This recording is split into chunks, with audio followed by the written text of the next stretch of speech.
What's going on, everybody? Welcome to another edition of the CrazyFaceUno Podcast, where everyone has a story and everyone's story matters. What's your story? If you'd like to support the show and help us tell more stories like the one you're about to hear, please visit CrazyFaceUno.com today. There, you can purchase items from our online store or donate. As always, I'm your host, Shane McNeely, and boy, are you in for a treat today.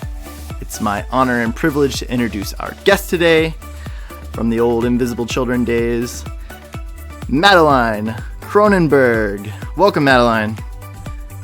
Thank you, Shane. I'm excited to be here. Awesome. Did I say your last name correctly? You did. It's a big German last name. I just adopted it last year when I got married. So yeah, perfect. People mess it up all the time, but you nailed it. Yes.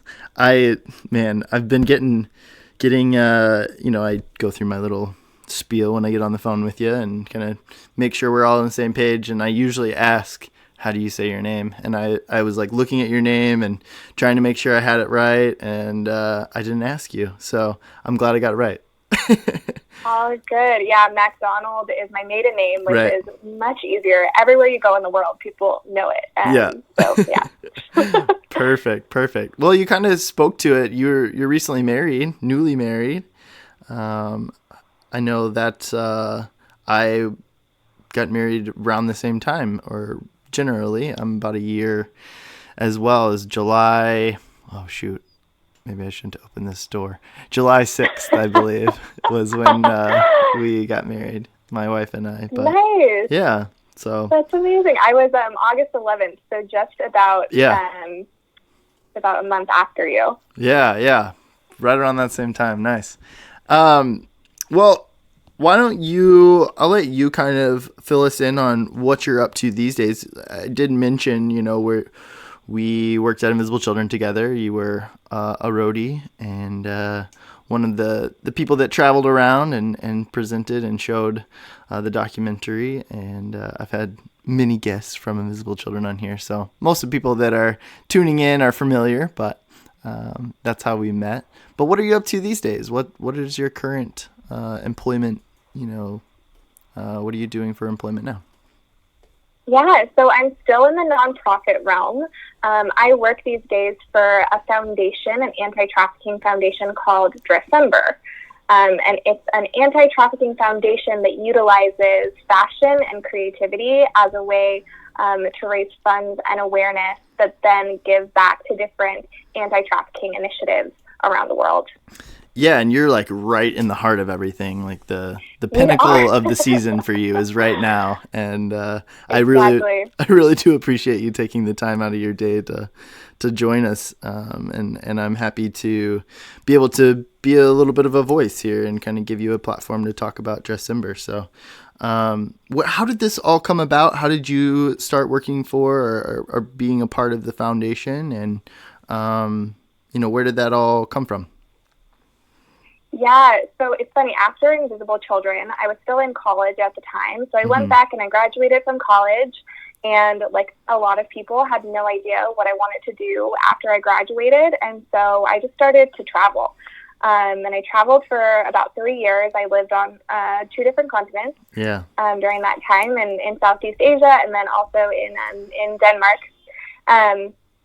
And during that time, I was just experiencing a lot of injustice, just seeing human trafficking really everywhere I went, and realizing that this was an issue that no country was immune to. Yeah. I lived, in Thailand, which was a really, impoverished country. Yeah. And up in Chiang Rai, right? Yeah, up in Chiang Rai. And then I also lived in Denmark, which is a very wealthy country. Mm-hmm. And seeing human trafficking in both of those countries was really eye-opening for me. And at the time, I was also listening to a lot of different podcasts. And one of the podcasts that I was listening to is called Sounds Good with Brandon Harvey. And Blythe Hill, who is the founder of Dressember, was on the podcast, and she was talking about how she was using fashion as a way to get involved in the fight to end human trafficking, and talking about her style challenge, which is 31 days of either dresses or ties as a conversation starter that then raises these funds. And I thought that was so awesome. And for someone who was still searching for how I could use my voice to really make a difference and exploring what I was really going to do for a career, it appealed to me. And it wasn't until a few months after hearing her podcast that Talitha from Invisible Children posted in the alumni Facebook group and said, Dressember is looking to hire their first hire, and it's a communications role. And for me, I'm someone who I love to write. I love to be creative. And it just seems to be the perfect fit. So at the time I was living in Denmark, and I was thinking, okay, how am I going to make this work and apply for this position? But just by pure fate, really, my boyfriend, now husband, got a job in LA. Oh, wow. And he's from Germany, so it's not a very, common thing. Sure. And so I was like, well, this role is in LA. And yeah, I don't know if it was fate or what it was, but applied for the position, got to LA, interviewed with Blythe, and was offered the job. And that was 3 years ago. That is so cool. What a fun, story to lead into, this part of your life. That's amazing. It's it was, like you said, fate. You keep mentioning the word fate, and it just seems like things came together at the right time and the way it was supposed to. That's really cool. Exactly. Yeah. And you mentioned Talitha. We've had Talitha on the podcast as well. So if you're listening and you haven't listened to Talitha's podcast, go check that one out. It's a few episodes back, but it's another goodie. Yeah, she's amazing. Yeah, she is. She's fantastic, and she's the board chair, correct, for Dressember? She is. Yeah. Talitha's such a connector. Yeah, she is. She's a good one. Yeah. She's a good one to know. Yeah, absolutely. She is. You mentioned travel and your time. Well, actually, before I get into that, I feel like there's a word when we talk about, human trafficking and just that word in and of itself comes with so many different connotations and things that people think of.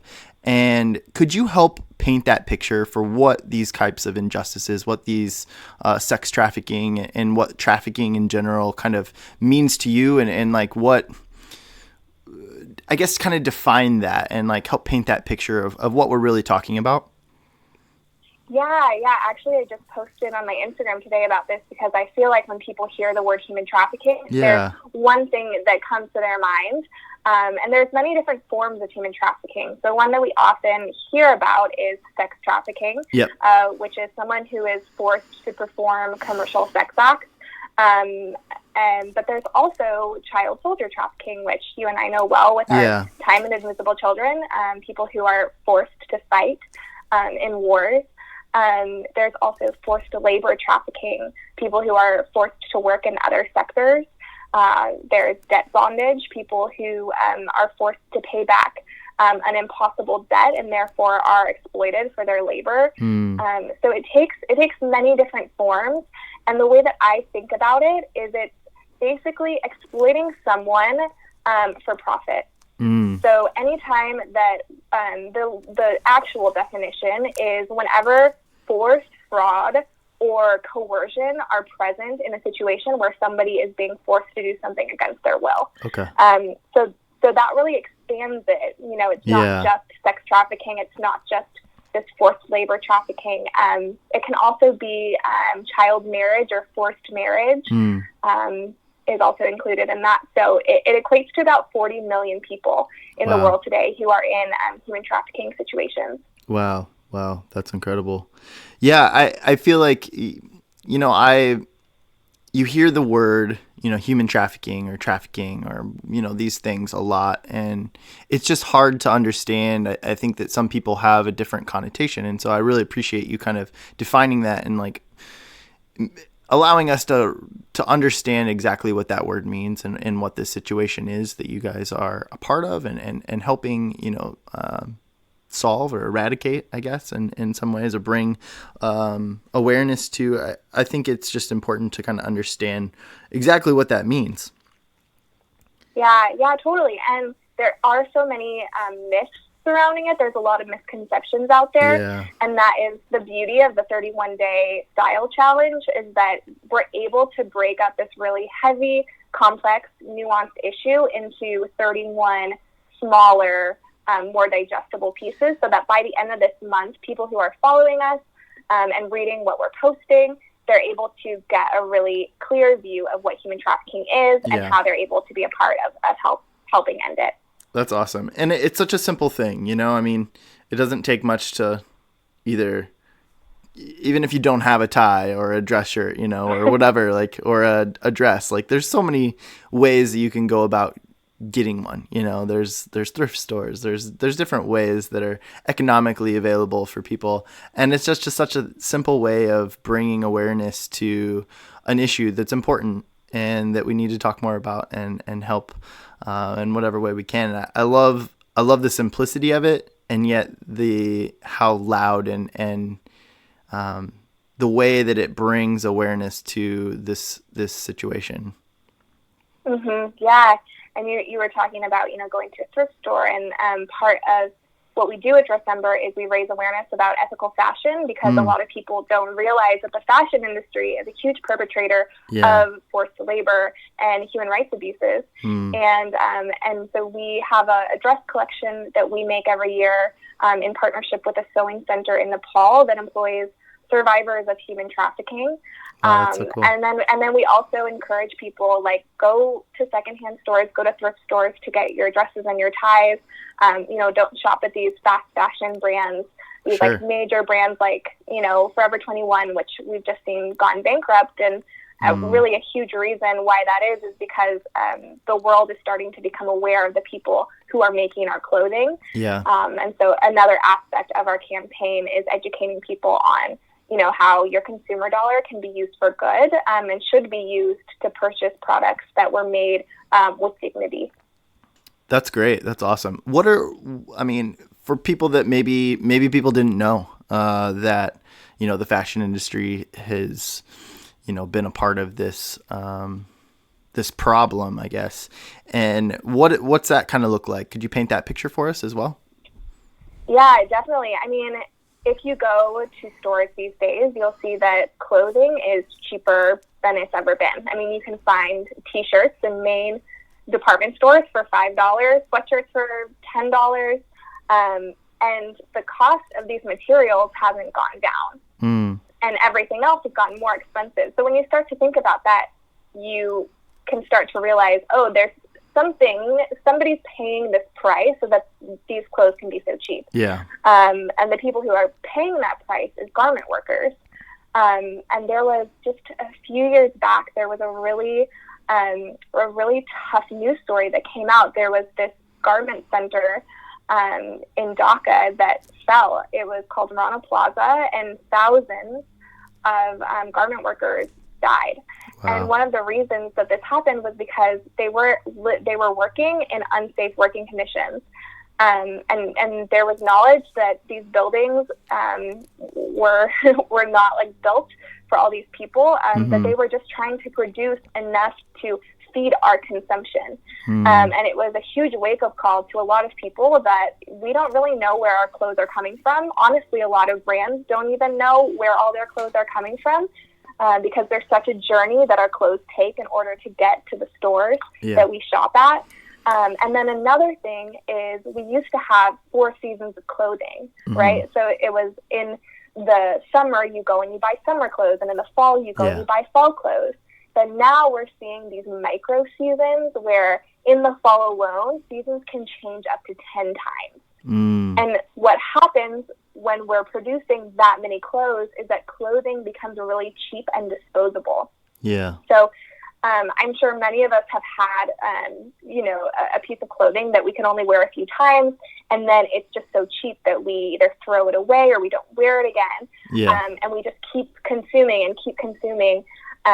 And just the level of consumption that we consume with clothing is putting a lot of stress on garment workers to produce all this clothing for all of these different seasons. And so it's something that a lot of brands haven't been held accountable for in the past. And there was a huge movement to eradicate child labor in the garment industry, but that didn't eradicate the human rights abuses that are continuing to happen in these factories all over the world. So we do our part every year to educate people also on ethical brands and brands who are putting people above profit. Awesome. We have an ethical brand directory that we created this year where people can shop over 400 brands that do have ethical standards in place to protect the people who make their clothes. Wow, that's great. Did you guys create that, like, the checklist, I guess, of sorts of what it means to be an ethical brand? Yeah, so we actually go by International Labor Organization standards. Okay. And I wish that I could remember them off the top of my head, but there are 4 standards. And if you go to dressember.org/directory, they're listed there. You can see how we determine if a brand is ethical or not.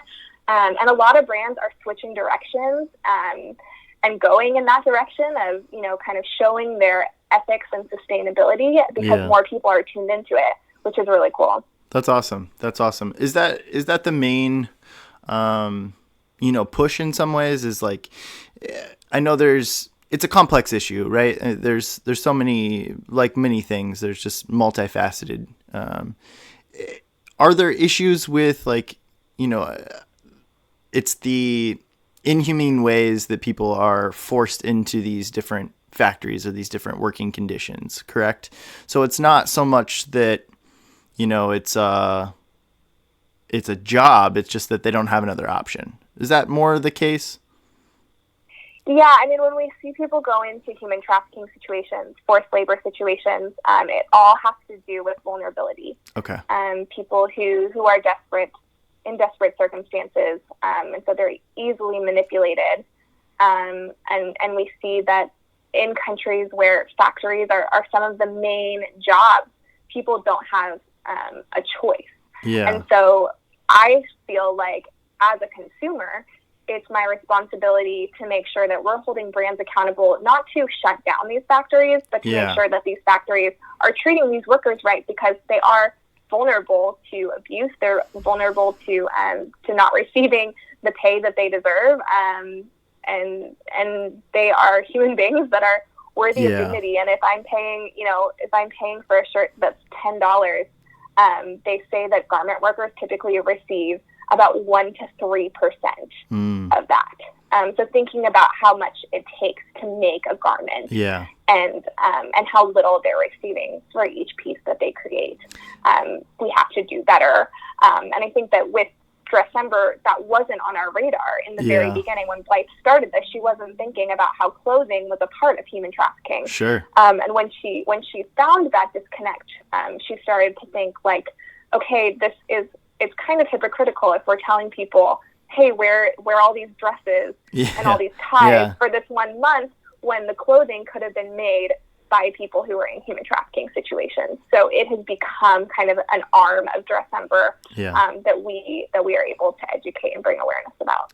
Yeah, and thanks for addressing that. I mean, that was my question, I guess. It's not the fact that you want them shut down and not to have any sort of...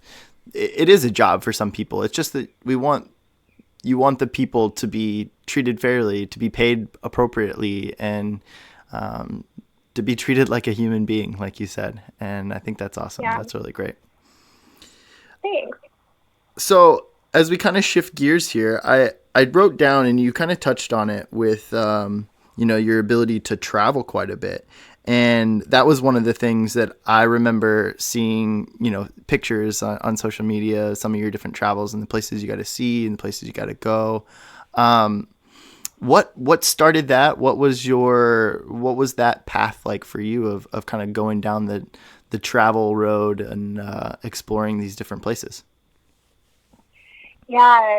After Invisible Children, obviously that was a really transformative experience for me. I got to travel around the United States with Boney, who was my Ugandan teammate, and we formed a really strong friendship, and he invited me to go visit him in Uganda. That's awesome. And so a year after I went on tour, I got to go to Uganda, and it was my first real trip abroad.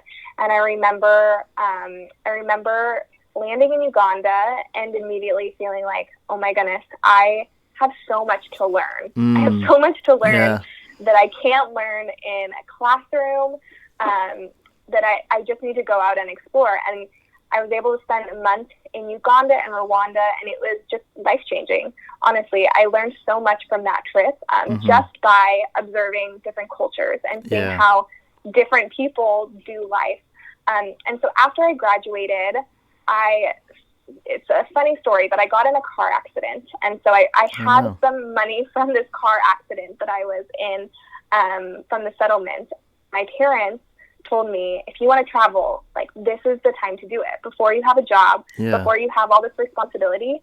And so I was like, I'm going to take this little amount of money and I'm going to travel as far as I can with it. That's so cool. And I'm going to use the time to just learn what the world has to teach me. And I had a few friends who were eager to go on a backpacking trip to Southeast Asia. And I had a contact in Chiang Rai, Thailand, who ran a safe home there for girls who were vulnerable to human trafficking. And so I just started this journey, had no idea how long I was going to be gone. Ended up being in Southeast Asia for about a year. Got to travel all around. While I was there, met my now husband in Vietnam, who, like I said, is from Germany. He ended up getting a job in Denmark. So I ended up moving to Denmark to be an au pair, still trying to figure out life and what I wanted to do. Had the opportunity to travel around Europe while I was in Denmark. And then 3 years later, started to feel like, okay, I should really get a job, but I loved having that time to travel because I felt like I learned a lot. I was really able to learn what interested me, what I liked to do, which I found was writing and sharing stories, and really it paved the way for me to step into my role at Dressember. So even though it was, a crazy time when I didn't really understand what I was going to do, and I felt very much like a nomad, I also am just deeply grateful for that time of travel. What do you feel, what are like a few things that, that time that you had to travel and to experience, different places in the world, what do you feel like you learned from those experiences? Oh, wow.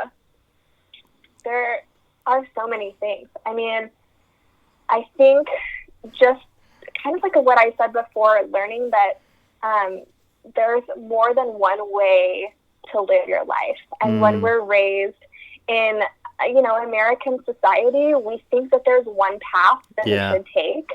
And just seeing how other people navigate the world was one thing that just really inspired me to take more of an unconventional route. To not feel like I had to, take this one straight path to my career and climb this corporate ladder. There's more to the world. And also, I mean, I was raised in a kind of a bubble, and so to be able to just expand my views and expand my horizons, to me just helped me grow in every way.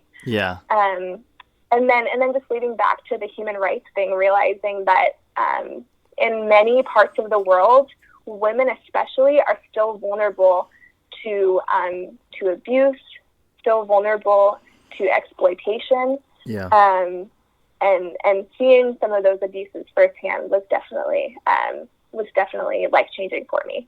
Yeah, absolutely. It's funny how, I've got to travel a little bit, maybe not as much as I'd like to, but it's the story of everyone's life, I feel like.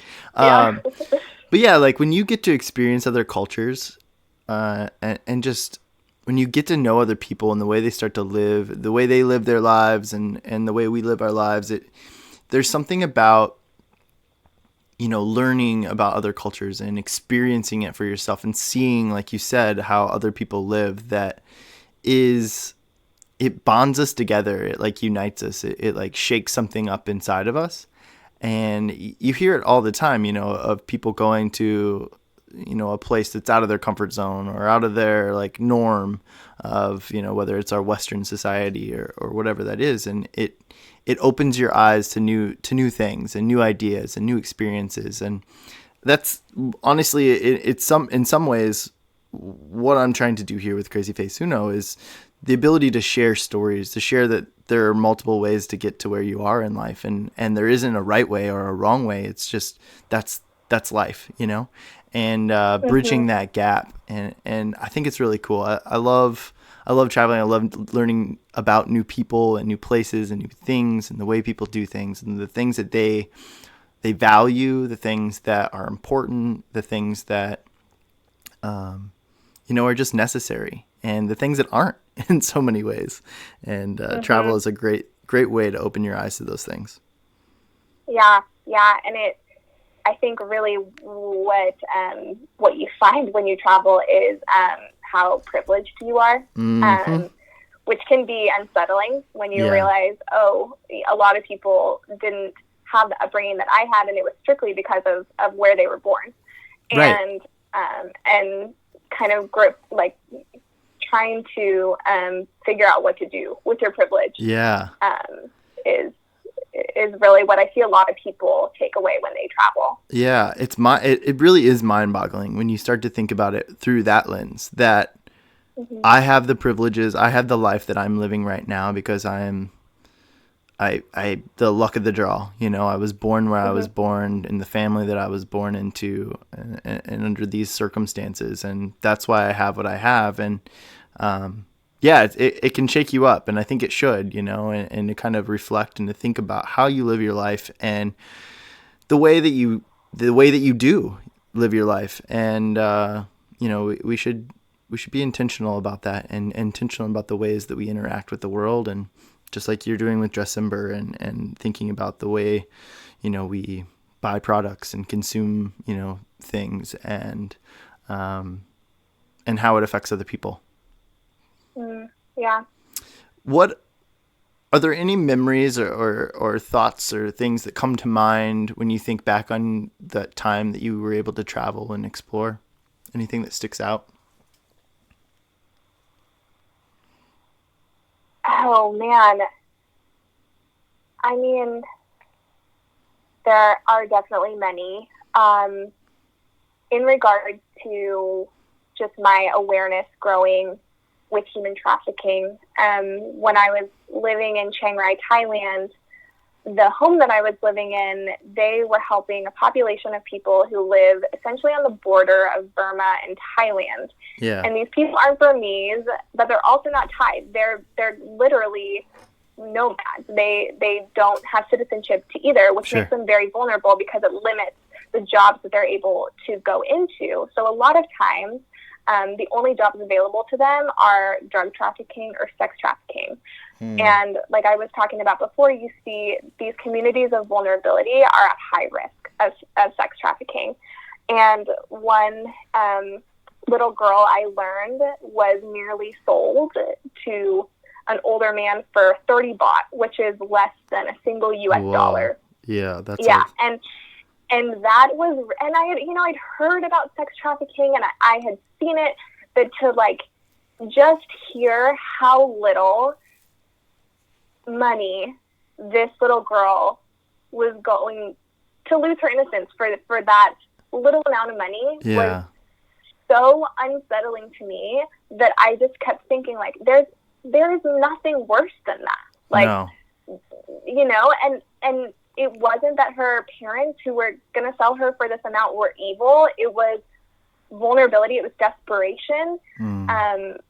But realizing that there's got to be a better way. And so one of the things that the Safe House does is they take these girls and they help them to get Thai citizenship, and they get them an education so that they aren't as vulnerable to human trafficking.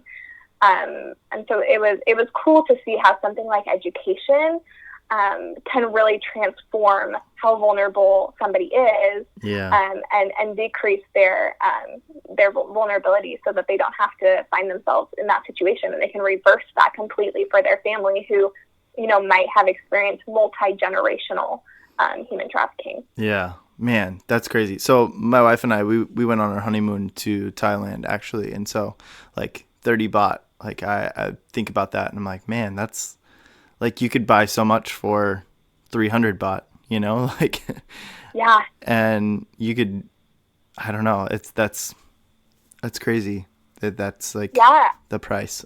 Sorry, I'm still wrapping my brain around that. I know. I mean, same. I remember thinking, like, I must be translating this wrong. Not that any amount, would have made it okay. Right. But just to see, like, this family was so desperate that they were willing to sell their daughter for less than $1. Yeah. It was just heartbreaking. Even, like, the things you could buy with 30 baht isn't that much, even, Mm-hmm. It's like, that's even, like, you'd be hard-pressed to get a good amount of fruit for 30 baht, let alone like I don't know, that's like it's really hard to think about. That's really crazy. Yeah, it's really mind-blowing, and I think what I love about Dressember is that we are able to partner with 15 different organizations who are combating human trafficking in different ways. Mm-hmm. And really a lot of our partners they're getting to the root of the problem. They're getting to the vulnerability of societies that are putting them at risk. So it's not just rescuing these girls who are already in situations. It's trying to find the communities that are most at risk and putting things in place so that they are able to have dignified employment and have education, and not fall into it in the first place. So it's rescue, it's aftercare, and it's prevention. Yeah, it's holistic, and that's awesome. That's amazing, and something we talked a lot about at Invisible Children as well. And it's just cool to see Dressember being so connected to those different ways of people helping, and that holistic idea is great. That's amazing. Yeah, thanks. Madeline, if we were to go back, if we take a step back here and we go back to childhood, how would you describe your childhood? What was that like for you?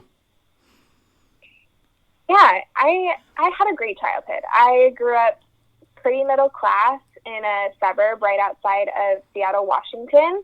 Nice. And I mean, we all carry childhood trauma, no matter how we grow up, but I felt supported growing up. I felt, I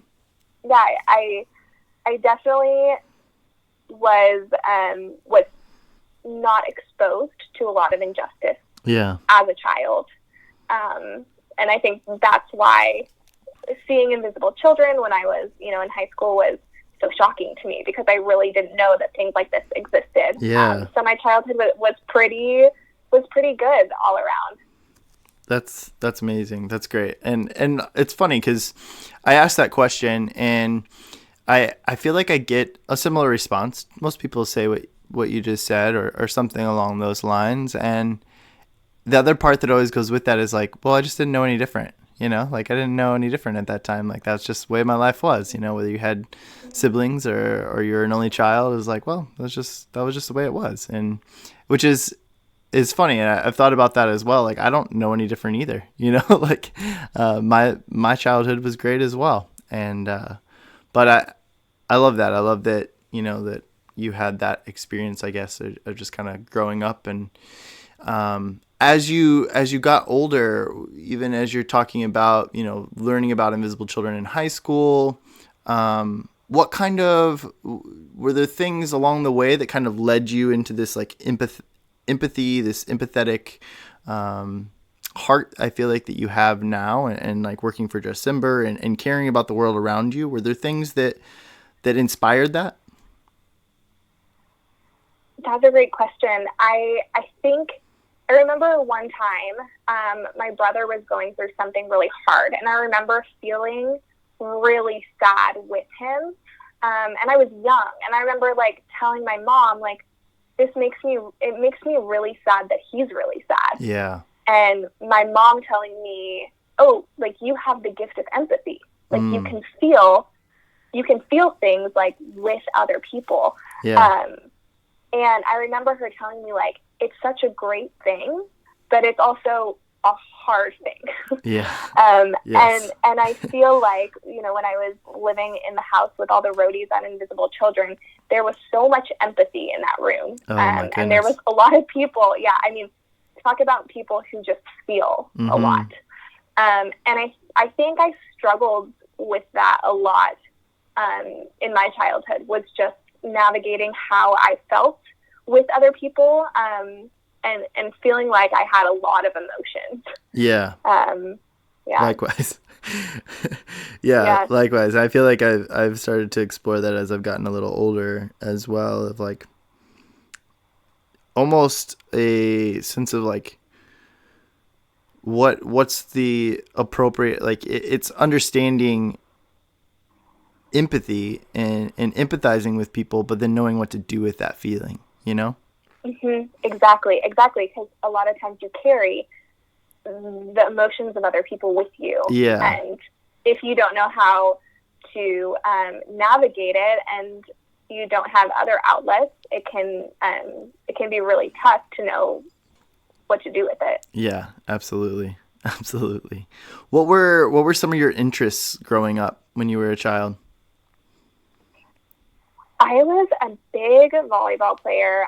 Nice. I loved volleyball, and I played volleyball competitively for a few years, and then it was my sophomore year of high school. I tore my wrist, a tendon in my wrist from an overuse injury playing volleyball, and that was really my only thing. Like, that was my thing, and so to have that thing kind of taken away from me, I had to reconsider what my hobbies were. And I was able to get into leadership at my school, Nice. the ASB, if anyone knows what that is, and grow in student government and student leadership. That was kind of where my hobbies ended up being after having this injury and not being able to play volleyball anymore.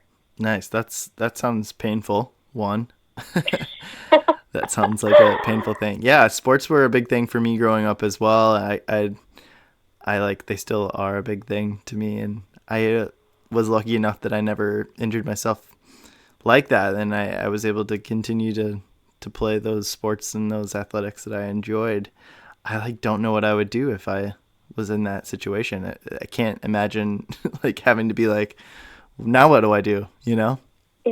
Yeah, I remember sitting in the doctor's office, and they were saying, we're not going to sign this form so that you can play. Oh, and I was no. what do I do? Yeah. But I mean, like most, hard things that happen, you look back and you see that something really beautiful came out of that, which was, getting into student leadership and finding that I was a leader and that I had a voice.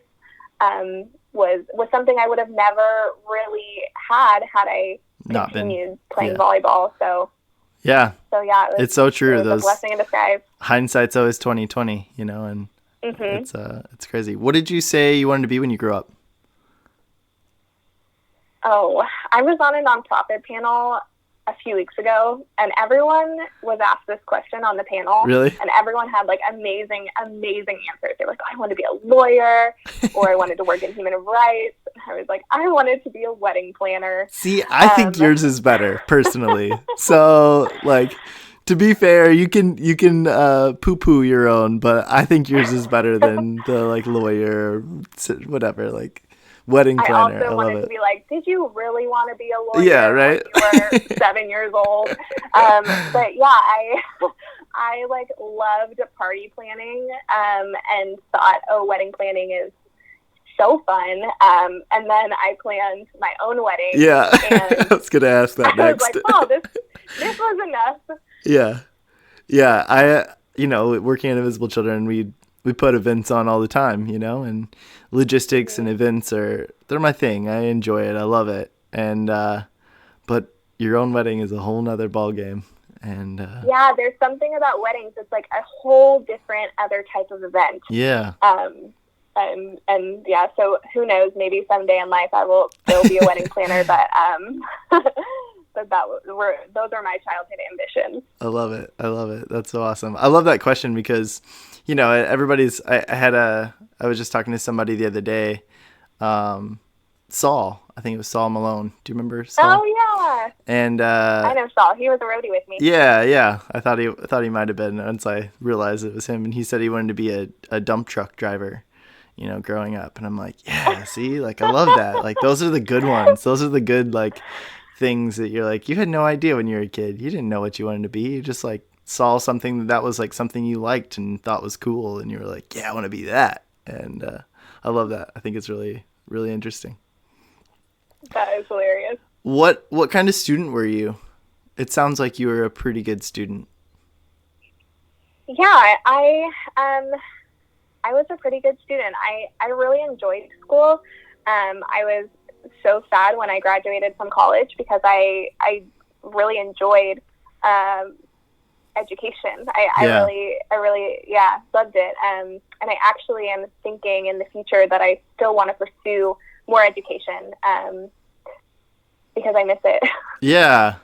I've it's funny because I didn't really love learning, I guess. I don't feel like I enjoyed that as much as I do now, you know, back in the day. And I was like, man, I wish when I was in college or high school, I would have been like I am now in some ways, where I'm like, oh, I just want to know, like, teach me more, you know, like, tell me more about that. Like, I didn't know anything about that.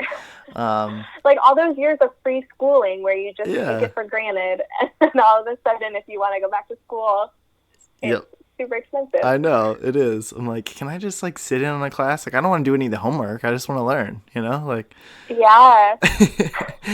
But I feel like, you know, there's so many different resources now where you can learn so much through technology, which is crazy. Right. What was, you know, what was your motivation? I guess I don't know exactly what you went to college for, but as you were thinking about that in high school, were there things that inspired you or directed you or pushed you in the direction that you went? Yeah, I changed my major so many times in college. And I really think that a lot of things changed when I went on the road with Invisible Children because I was a sophomore. I was a sophomore at the time. I was thinking about going into education. And then, you know, Coney 2012 was a really intense season. And good verbiage. I like that. Intense is a great way to describe that. Yeah. And afterwards, I was really trying to figure out what would be helpful. Like, how could I help the world? And I went into psychology thinking counseling was going to be my thing. Yeah. And actually my first real job out of college was I was a rehab counselor for young teenage drug addicts who had just come out of the juvenile system. Wow. And I was only there for 2 months before I realized that counseling was not for me. Yeah. And it was just kind of like I was essentially like a residential assistant, not an actual counselor, but was playing the role of a counselor, and it showed me that wasn't the avenue that I wanted to go down. Yeah. Which was also really helpful because it showed me more what I did want to do. So yeah, my college was really just exploring a lot of different options and trying to figure out like what I could do to help the world and hitting dead ends as we do. What did you go into college? What was your major going into college? I thought education was where I wanted to be. Yeah. And that's when you switched. Yeah, I was interested in counseling as well. I was a nursing major going into college. So I spent my first year as interesting. Yeah, nursing major and some of the gen eds, but I didn't get into the nursing program, and I was going to be set back a year if I wanted to do that. And so I was like, nah, I'm good. And I like reached the 6 month, like the first semester, into the first semester. I remember being on the phone with my mom and being like, I don't think this is what I want to do, but I don't know what that is, or if that's, you know, I just don't feel like I'm in the right spot. So until I have, some confirmation on that, I guess I'll just stick this out. And then I got to the end of the first year and it was like, yeah, you're not going to get in the nursing program. I was like, okay, well, there's my confirmation.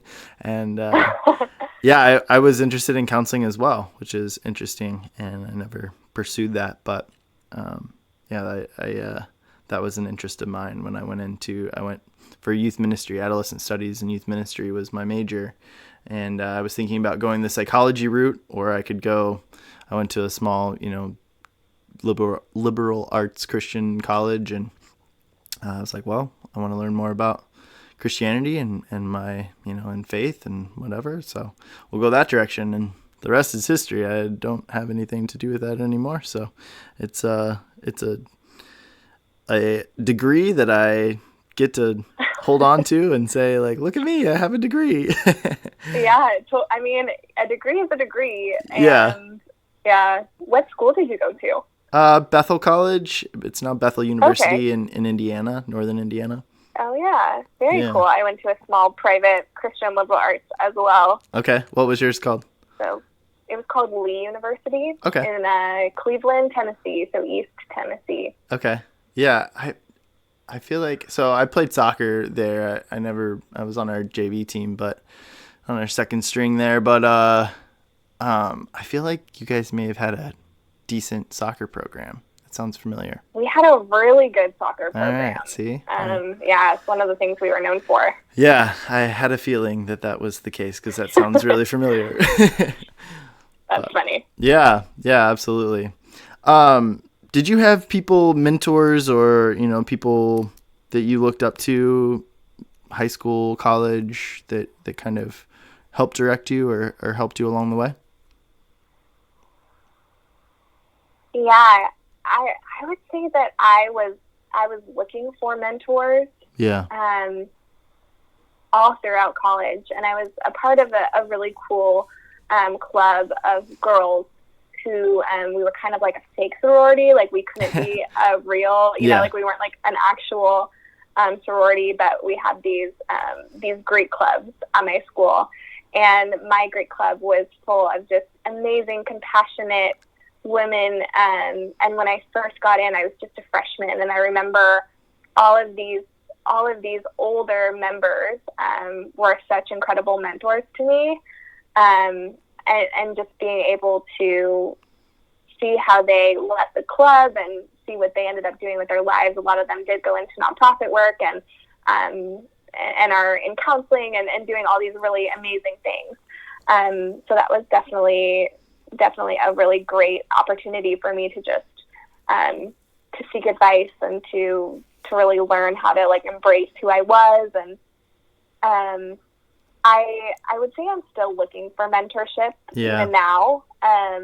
It's hard to find the right match for you, and then it's hard to find people who have time to be the right match for you, but I've always been open to it and hope that I can also mentor people someday. Yeah, absolutely. So, it's hard as we get older, like I feel like it's even harder to like find and to locate some of those things that you want, and especially mentorship and just people that you can trust and they can breathe life into you and kind of give you that support that mentors often do. Yeah, for sure. So I was trying to put this timeline together in my head. So you learned about Invisible Children in high school, but you were a sophomore in college when you applied or when you started working for Invisible Children? Yeah, exactly. So I was at a leadership conference in Washington for my high school. Nice. And I actually just accidentally walked into the Invisible Children screening. Nice. And I was sitting there with my friend Emma, and we were watching, I can't even remember which documentary it was now, maybe The Rescue. Okay. And I remember just like grabbing her hand like halfway through and being like, this is not happening. Like, I cannot believe that these children are being kidnapped and forced. And I mean, again, it was like my privilege was just like, my bubble was bursted, and I was like, wow, this is insane. I have to do something. Yeah. And I remember talking to some of the roadies afterwards, and them just like pouring like life into me and being like, you have the power to change the world, even though you are like 16 years old. Yeah. And I started an Invisible Children Club at my high school where I was the only member, and did That's book awesome. club, or did the book drive and raised all these books and was able to donate them, which was cool. And then when I got into college, there was actually an Invisible Children Club at Lee University, and so I finally had some people to do it with me. And then we got invited to the Fourth Estate for our fundraising, which, for those of you, the Fourth Estate was this big conference that Invisible Children put on, and it was there when I was a freshman in college at the time. Okay. Was that the first Fourth Estate? The first one? It was the first one. Yeah. The original. Yep. And it was amazing. It was a great conference. I felt so empowered. Yeah. And it was then that I thought, okay, I'm gonna apply and I'm gonna do this. So dropped out of school sophomore year. Of course, ended up going back and finishing, but to do Coney 2012, not having any clue what I was getting myself into. Yeah, I don't think anybody did. No. Yeah, no. Which is funny because I mean, you know, I was there. I was at Invisible Children at that time. I wasn't a roadie at the time. I was a roadie for 2 tours, fall 2010 and then spring 2011. And I went to Mississippi, Alabama, Georgia, and Florida on my first one, Deep South, which I live in Florida now. So it's like where I was in charge of Florida. So I'm like where I was in charge of. It's kind of interesting. And then I went back to my like home area, which was Indiana, Michigan, and Ohio.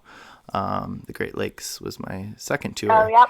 But I feel like, you know, and I guess I'm asking it more so because I don't exactly know what your experience was, but I feel like you had such a different experience than like roadies in the past and people that went on the road with Invisible Children from the past because of Coney 2012.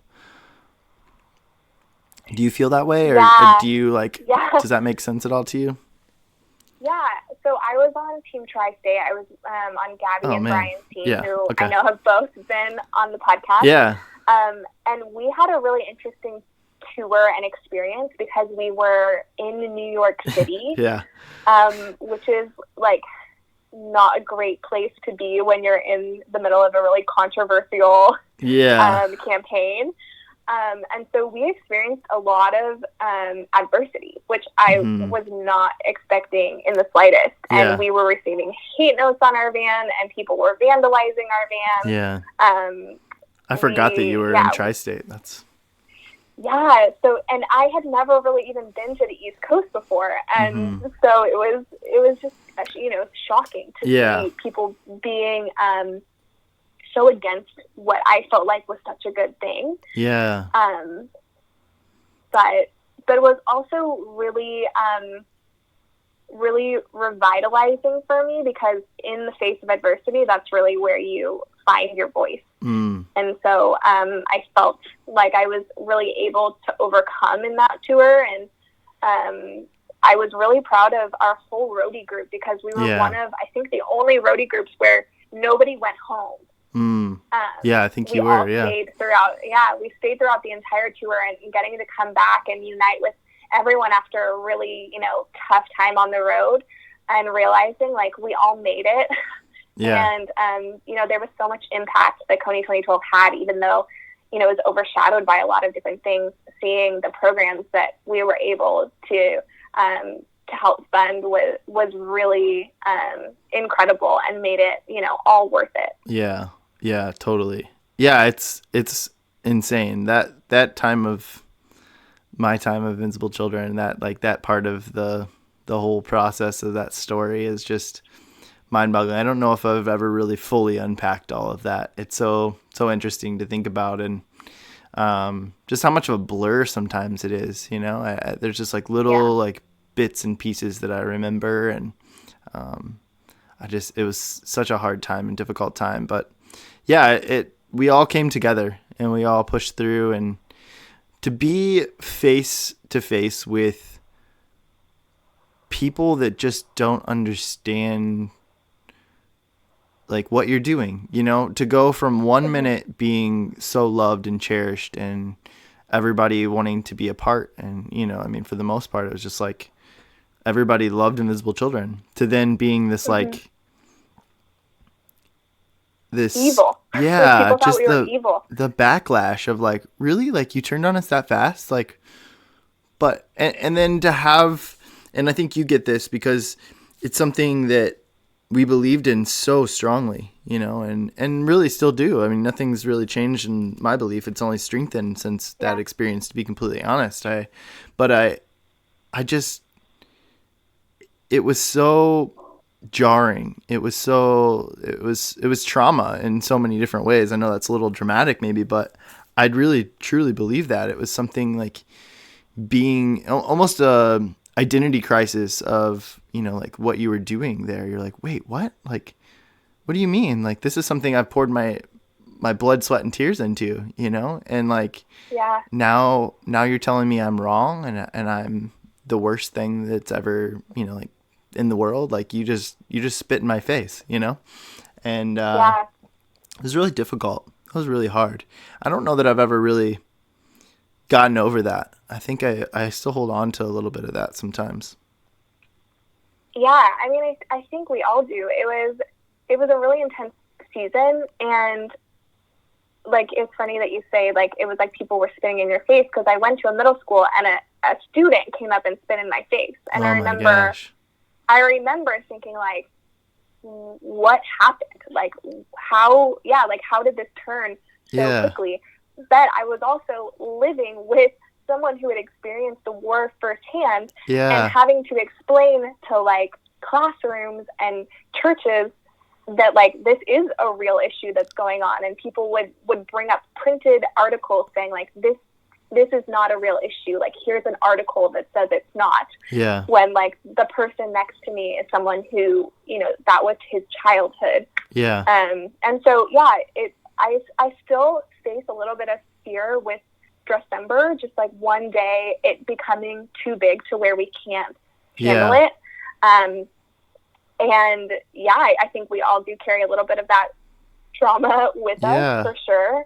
I feel like it's like resentment. I don't know. It's like I'm sad. It like hurts my feeling. Like you even telling me that you got like spit on, and like thinking about your Ugandan teammates standing there and basically someone telling them that they're a liar, that what they've gone through doesn't matter and wasn't real and wasn't true. It like hurts, you know? Like, yeah, I think I've grown a little bit in compassion for people who deny that injustice exists. I mean, when you think about Holocaust deniers and people, even just the other day, someone commented on our Instagram and they're like, you know, human trafficking sounds like a whole lot of bull. And I responded and I was like, yeah, I like know how you feel. Like, it's so easy to just ignore it and believe that it doesn't exist. Yeah. Because that's easier than believing that there is something this evil in the world. And so, I don't think I really had that compassion at the time for those people who were saying that, but I can see now that these issues are really heavy, and it makes sense that if people see an article that says, oh, it doesn't exist, don't worry about it, that they're going to be like, yeah, it doesn't exist. I want to believe that it doesn't exist. Yeah. Well, and it's hard to know what to believe sometimes these days. Yeah. But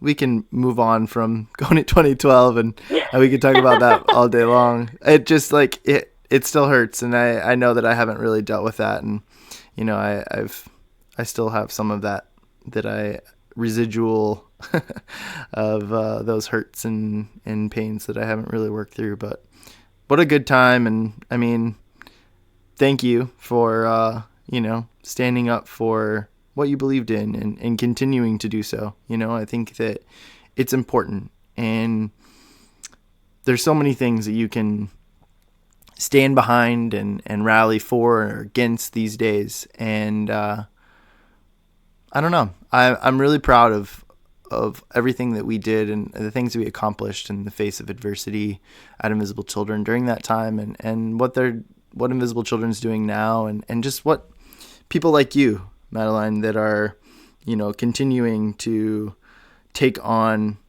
challenges in this world and helping others in some of the worst situations. I think it's amazing. I think it's awesome. And I'm really proud of, Invisible Children and the people that have came and gone and continue to go out into the world and serve others. I think it's amazing. Thank you. I'm proud of us too. And I really enjoy that you have this podcast and that you've interviewed so many people from Invisible Children, because there was just so many amazing people that are still doing incredible things in the world, and seeing that we all started here, and it's beautiful. It is. It really is. Well, I have a few more questions for you, and then we'll kind of close things out, and you can kind of plug Dressember and a few other things at the end here. But what would you say you're most proud of to date?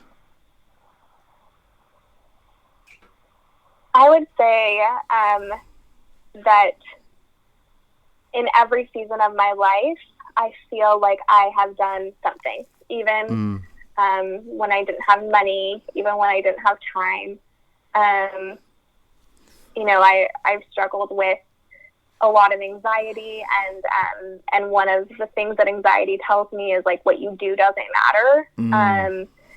And I think like I'm just proud of myself for like still going, still finding ways to get involved, even when my mental health, tells me that it doesn't matter. Yeah, I second that. That's awesome. Yeah. Yeah. What do you look forward to most in the future? Do you have any goals and ambitions? Yeah, I would love to eventually go back to school and maybe even go into education. Nice. Which it's funny because, that's kind of where I started in college. But I think realizing that I love to teach, and you can teach in so many different ways, not just, as a teacher, but absolutely. Maybe getting a master's in education and just seeing where things go. That's awesome. Good for you. Do you ever think about your legacy? Yeah. I actually my husband and I have been talking about that a lot because we have moved around a ton. Mm-hmm.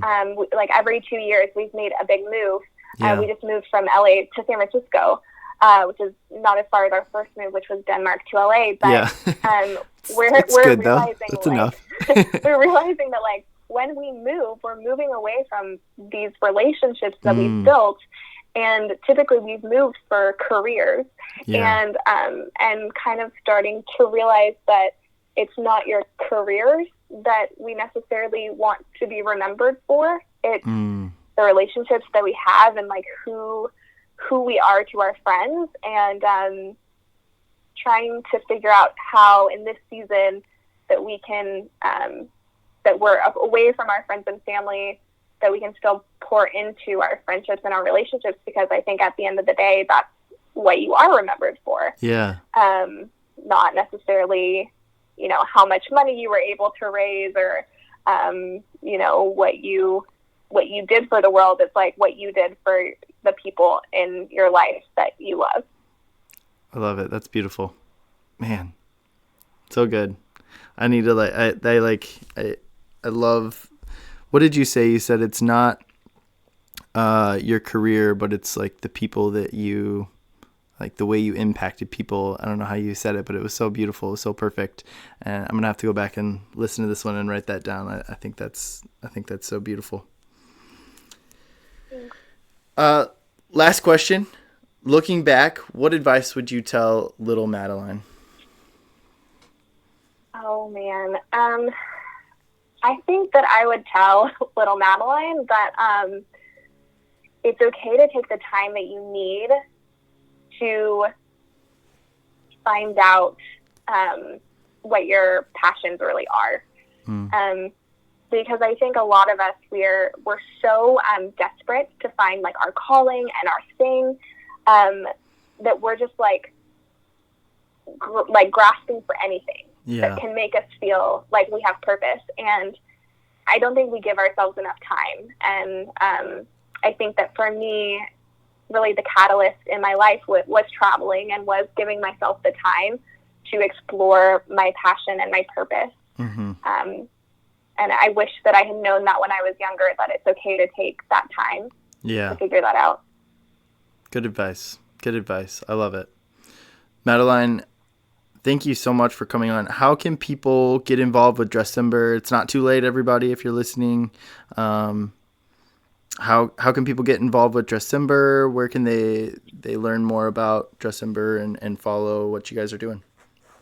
Yeah, definitely. It's absolutely not too late. We have a lot of people. We actually have thousands of people who still make pages in the first and second week of December. If you go to Dressember.org, it's spelled just like dress, and then at the end, Ember, E-M-B-E-R, so DRESSEMBER.org. You'll see where you can create your free campaign page. From there, you're able to link up a Facebook fundraiser and fundraise with your community. We have shareables for you. We have daily statistics and daily readings where you can learn more about the issue of human trafficking. Or go to Dressember on Instagram, spelled just like Dressember.org, DRESSEMBER. We post a lot of really good content there. You can learn a lot just on any of our social media channels. Perfect. What? Go ahead. Is there anything you want to leave us with, and any advice? Anything you want to add to this conversation before we go? I'm just really grateful for your platform to share stories, and I agree with you that I think everyone's story has so much purpose. And if you're, sometimes I remember listening to podcasts and thinking like, I wish I, had a story to tell. And I get that a lot. Recognizing, like we literally all have a story. Yeah. And we don't realize how much our stories can actually inspire other people. Yeah. So don't wait for a podcast to tell your story. Absolutely. That's awesome. Yeah. Thank you so much for that. Yeah. Thank you, Madeline, Thank you so much for coming on the show. I really appreciate it. I'm going to close this out now. All right. Bye. Bye. Thank you all so much for listening. Please visit us on Facebook and Instagram, where you can like and comment on our post. If you want to go above and beyond, please share the CrazyFaceUno podcast with your friends and family, or just random strangers on the street. We're welcome to everyone. Once again, please visit crazyfaceuno.com to purchase our merchandise and donate. Your contributions help us tell more stories like Madelines and stories just like yours. And don't forget, go to Dressember.org, follow Dressember on Instagram and Facebook, on all those social media sites. Thank you all so much for listening. We love you all. Peace!